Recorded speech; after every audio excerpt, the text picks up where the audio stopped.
What it do? Bedtime crew. Hey man, listen, today I am here to talk about the fights that the UFC needs to make after UFC 319 Chimaev versus Duplessis. Bro, I'm not saying these fights need to happen. I'm just saying the UFC should be making these matchups as soon as possible, bro. Two totally different things.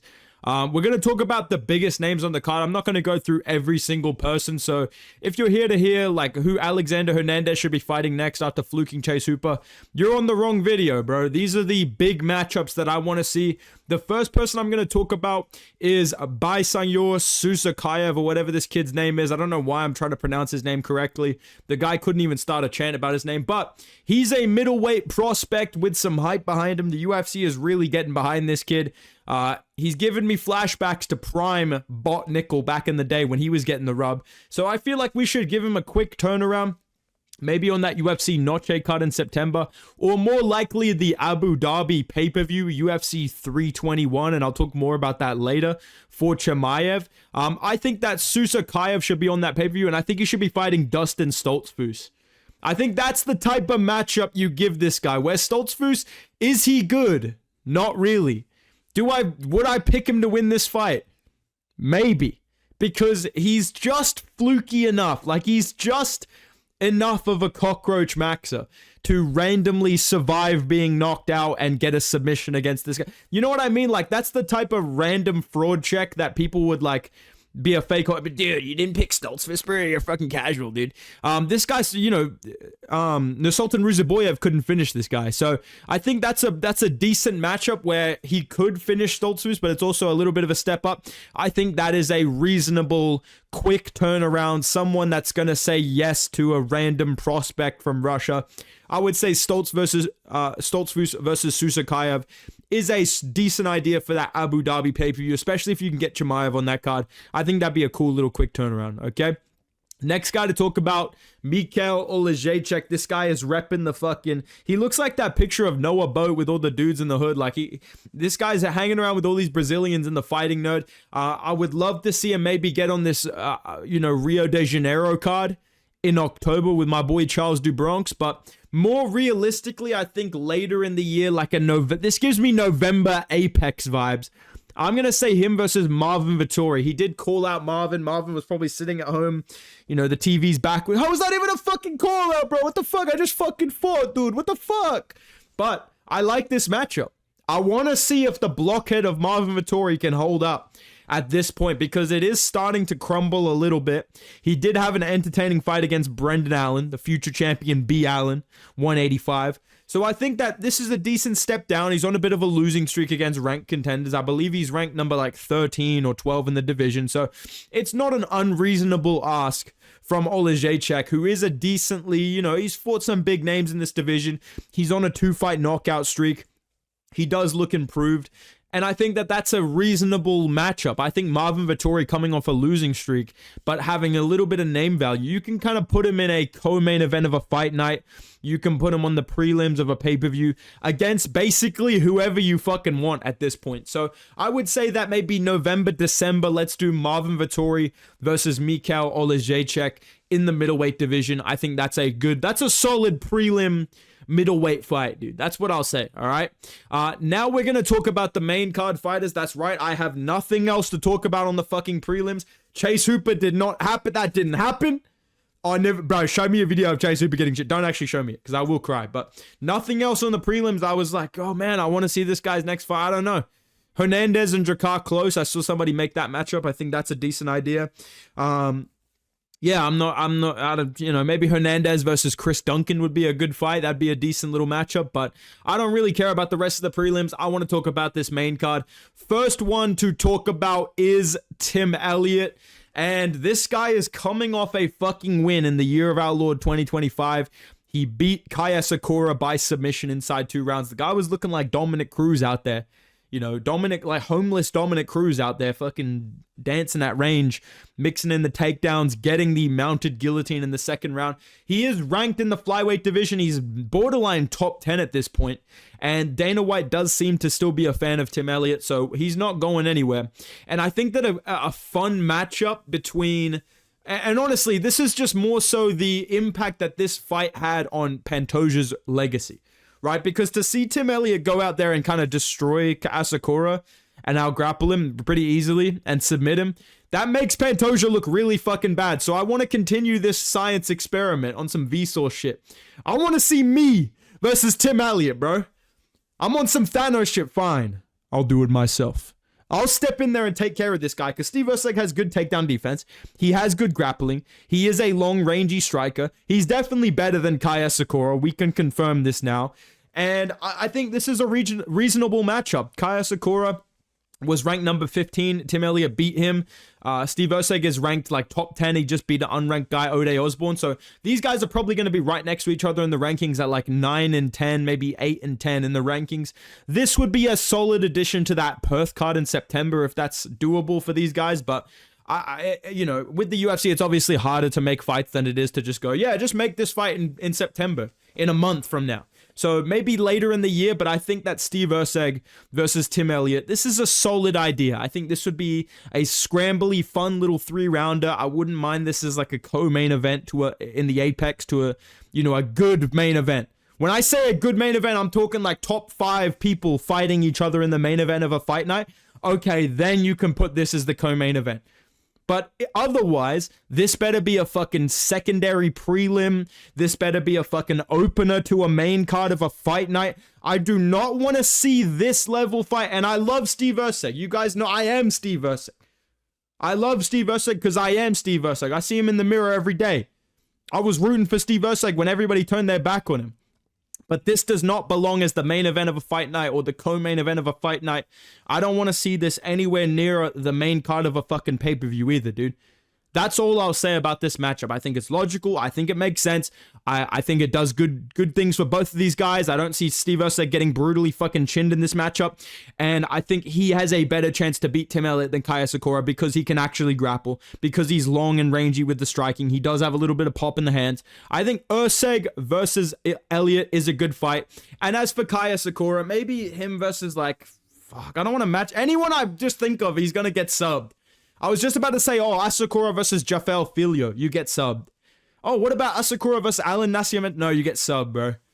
Maybe let's do... Oh, you know what? I'm a genius. And I forgot to put this in the video. I'm sorry. But let me get Charles Johnson versus Kai Asakura next. I know Charles Johnson is booked against Lona Kavanagh. I don't think he wins that fight, unfortunately. So I would say Charles Johnson versus Kai Asakura would be a great fight. I think that's what the UFC should do. And I think they should do Erceg versus Elliott. All right. Let's move on to MVP versus Jared Cannonier. Unfortunately, Unk could not get that one done against MVP. He tried his best to get it done in the 3rd round with the grappling. And I've talked about this matchup before as a fight that I think would be a, potential fight of the night. And I think it would be a fucking banger. And I think now's the time to pull the trigger on this. I would like to see Jared Cannonier versus Paulo Costa. We are one step close. This is how we get one step closer to the title fight we all want to see, which is Paulo Costa versus Jared Cannonier. No, I'm not making that fight in this video. And I'm not making Chimaev versus JDM either, because I don't want to slime out Chimaev when he just got the belt. But I think that Costa versus Cannonier, it makes sense in the rankings. These are 2 older guys that should have fought already at some point during Adesanya's prime. And, I think this is a fun matchup. This is a fan-friendly matchup. I don't see Paulo Costa dancing at range against Cannonier. I think they're just going to get in the pocket and scrap. I think that Cannonier is probably going to be ranked number like 11, 12.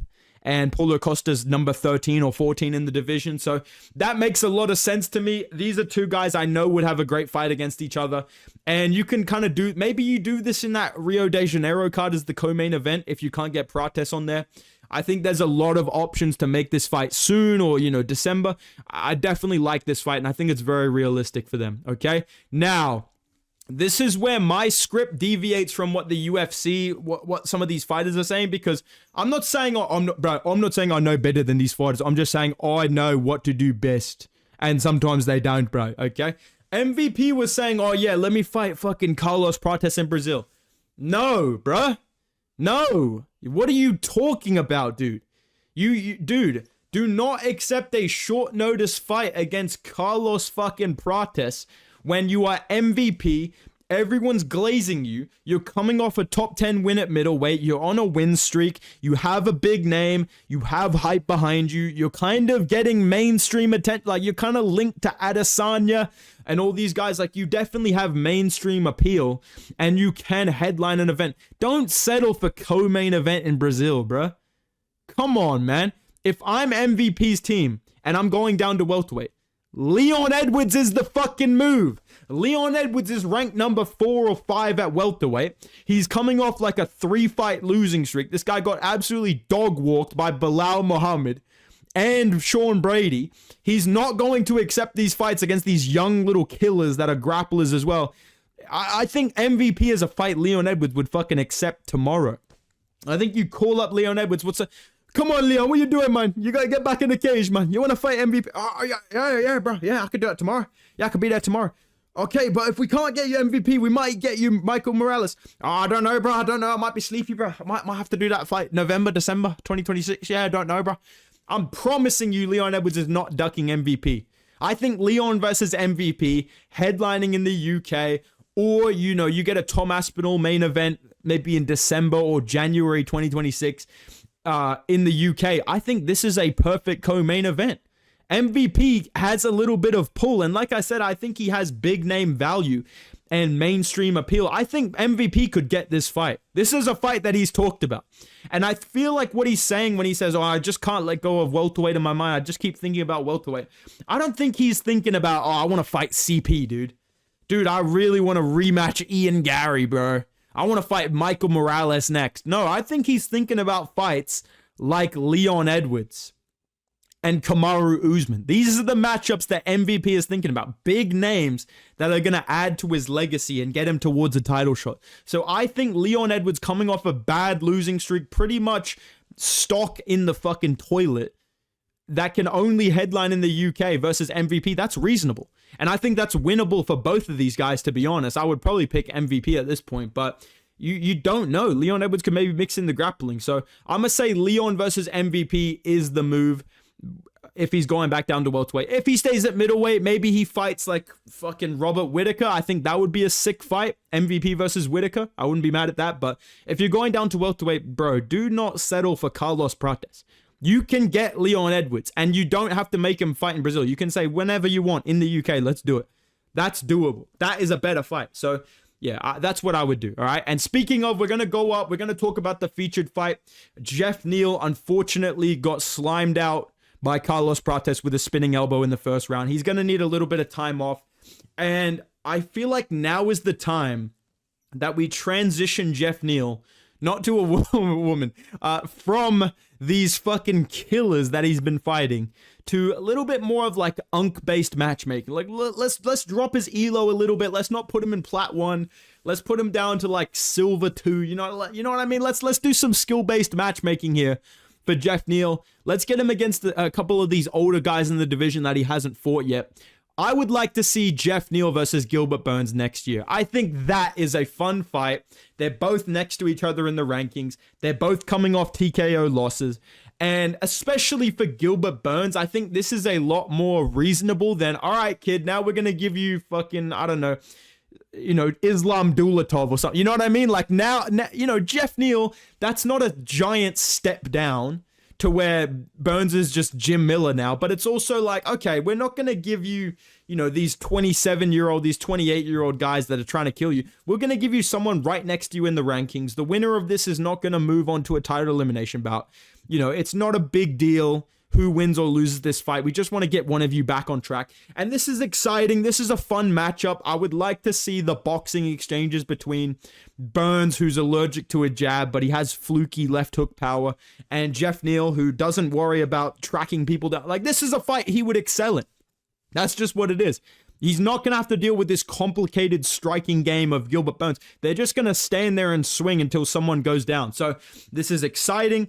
It's reasonable with how old these guys are and where they're at in their career. I think a lot of people would be hyped by this unk matchup. I can definitely see the tweets of like the unction, shit like that. This is the type of fight I would be making for Jeff Neal. This or like Colby Covington or D-Rod is what I'm searching out for next if I'm Jeff Neal. you know, but I'm thinking about the turnaround because he just got knocked out. So I'm going to say Burns is the most realistic, okay? As for Carlos Prates, he said he wants to fight in Brazil. And he's on a fucking good run, dude. Like, he only lost to Ian Gary. And outside of that, it has been 5 walk-off KOs in the UFC. And I'm a fan of CP now. Pause. I'm a fan of Carlos Prates. I always have been.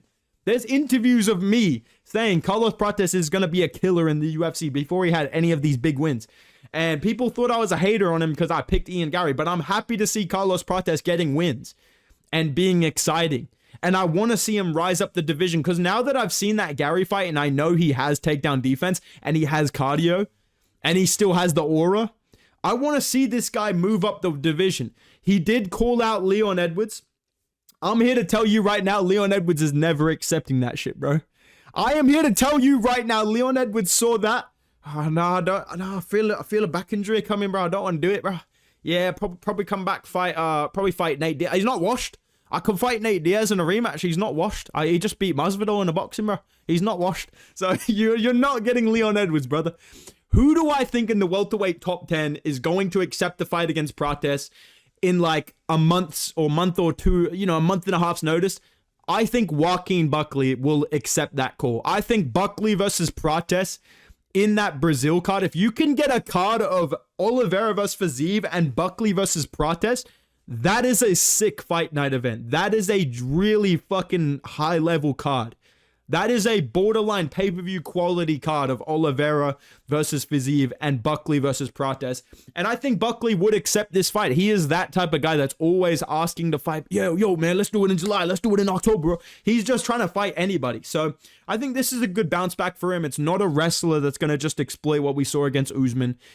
It is dangerous for him, but Prates does have takedown defense. He proved against Ian Gary he can defend takedowns.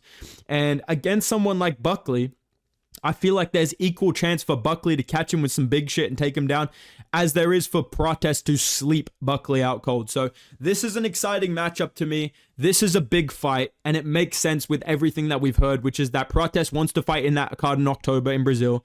He needs someone above him in the rankings, obviously, because of the highlight reel knockout. I think Buckley is the guy for that, honestly, except for like Ian Gary, but he already fought him. So I think Buckley is the guy for that, okay? Let's talk about this co-main event.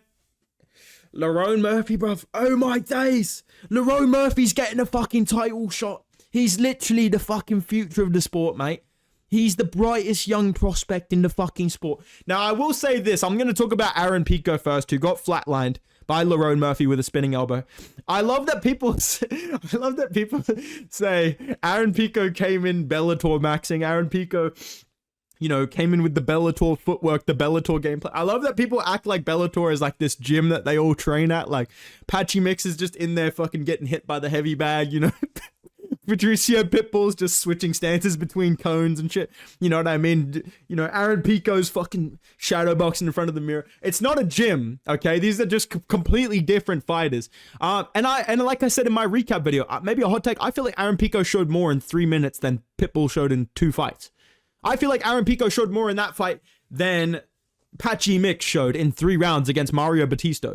So I'm not going to hate on Aaron Pico for showing up, being aggressive, and losing to a top contender, but I'm not going to give him a top 15 opponent after that. Like, there's just, I'm sorry, but I've seen people match this guy up with Josh Emmett. Are you trying to get this guy fucking killed? I'm seeing people match this guy up with all types of ranked contenders. Are you trying to get Aaron Pico sent to the hospital? I'm not trying to do that. I would say do what Bellator did and build this guy up from the ground up, because he does have potential to be great. He is a little bit chinny now. We know that more so in the UFC. He has great boxing, great power, great wrestling, but he's chinny. I think a good building back matchup, let's do Aaron Pico versus Nate Landwehr. They both are coming off knockout losses. Okay, you can do this next year. You can put it in front of a crowd. People will get hyped for this. I think this is an appropriate matchup. Like I said, Pico versus Landwehr, someone's going to sleep.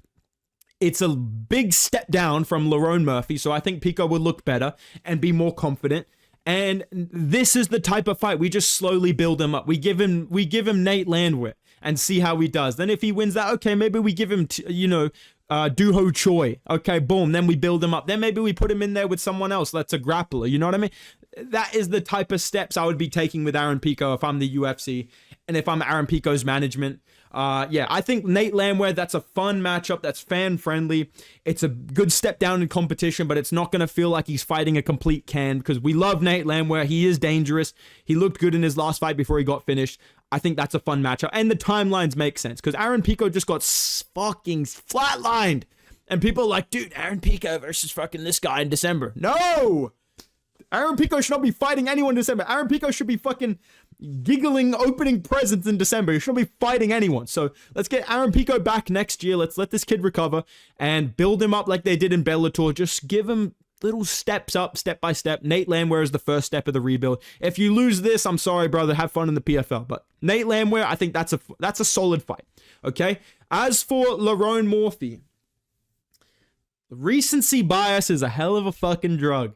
Because there is no fucking way I'm giving you a title shot for sleeping Aaron Pico from Bellator that was never champion, that was never a title challenger in Bellator, that got chinned and put out cold in Bellator, because Yair Rodriguez is asking for one for beating Patricio Pitbull, which is a better win than Aaron Pico. I'm sorry, that is just a better win than Aaron Pico. And I wouldn't be doing the right thing if I switched up so hard and started glazing, yeah, give Lerone Murphy the title shot. I think there's a clear fight to make for Lerone Murphy. It is Movsar Evloev. Evloev pulling out of that Pico fight is similar to not exactly similar, but I think that's grounds enough to not just give him a title shot when his last win was December last year. Right? We can't go December to December on some sharp cut shit. I think Evloev versus Murphy in December, and Volkanovski fights the winner early next year in Australia in his retirement fight. That is what you do. That is the fight to make. Evloev versus Murphy, 5-round fight. The winner of this is getting a guaranteed title shot in February 2026, whatever it is that we can get a Volk pay-per-view in Australia, because that's what my GOAT Volkanovski deserves, is to be defending his belt in Australia in potentially his final fight. And honestly, this is I know I'm a fucking Aussie casual, mate. But honestly, I would not even be mad at Volkanovski just retiring into the sunset and this being for a vacant featherweight belt.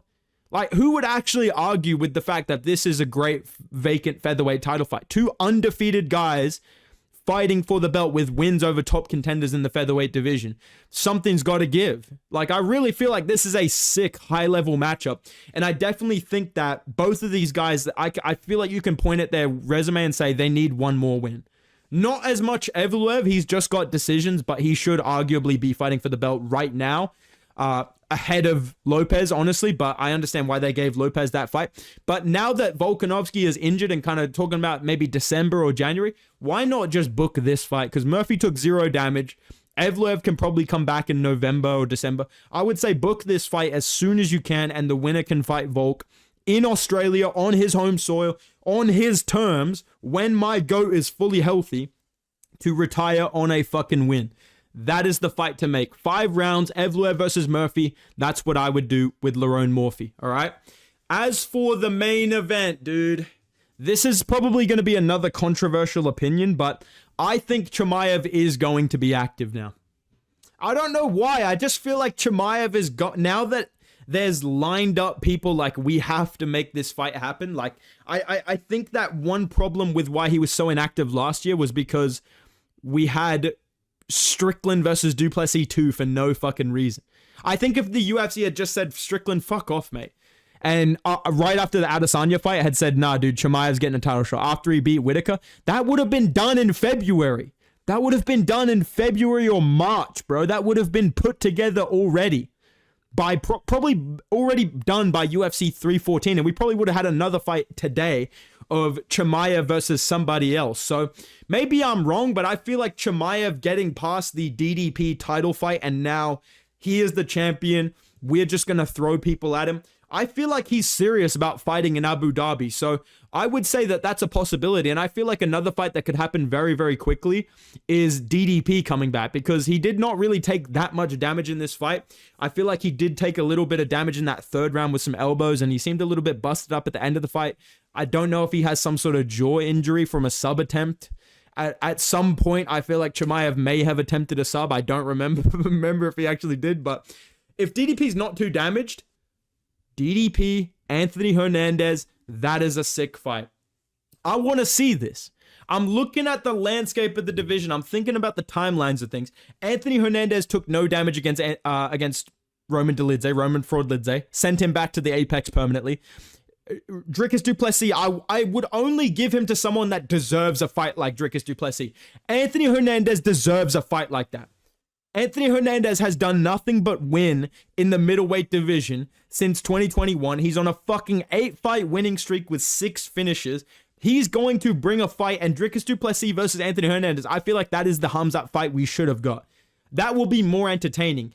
And if Anthony Hernandez wins this fight, which now we've seen there may be a path to victory, just spamming takedowns against Dricus and grappling him and just avoiding the striking. And honestly, I feel like Hernandez would low-key have some good moments on the feet as well. He is that fucking good.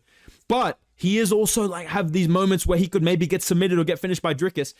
This is a sick fight. This would be a great fight night main event or a 5-round co-main event to a pay-per-view. I would love to see Dricus versus Fluffy booked as soon as possible. And if Chimaev is serious, and I believe him that he's coming back in October, Rainier Derrida in October, please. Oh my God, make this the main event. No one cares about Gane versus Aspinall. I said it. I'm saying it like it needs to be said. You can call me a casual. You can say I'm wrong. I don't give a fuck, dude. No one gives a fuck about Aspinall versus Gane. Fact. Edit in a boom sound effect now. Boom. No one gives a fuck about Aspinall versus Gane. Boom. Chimaev took 0 fucking damage against DDP. Boom. Rainier Derrida just beat Robert Whittaker. Boom. He's been active as fuck. He's fought 5 times in the past calendar year. Boom. That's a fact. So just fucking turn him right around and just give him a quick title shot because the #1 contender is fighting Caio Borralho for some fucking reason. So the fact that Imavov is fighting Borralho when he probably could have got this fight in Abu Dhabi if he didn't take that Borralho fight. But I understand fighting in Paris, you know. So the winner of Imavov Borralho can be next. And in October, we can get this fight while we wait. I think that's entirely possible and that's very doable. Especially with Rainier Derrida, who has been super active, who just says yes to everything. And you've got Strickland suspended, so that jumps him out of the queue. Obviously, you're not going to give Adesanya a fucking title shot, so that puts him out of the queue. And, you know, Dricus du Plessis out of the picture, no longer getting a title. You know what I mean? Like, it really is. Do it. Now is the time to just pull the trigger. Like, fuck it, let's do Rainier Derrida, Chimaev. Fuck it. Why not? Why not just get this done in October in Abu Dhabi?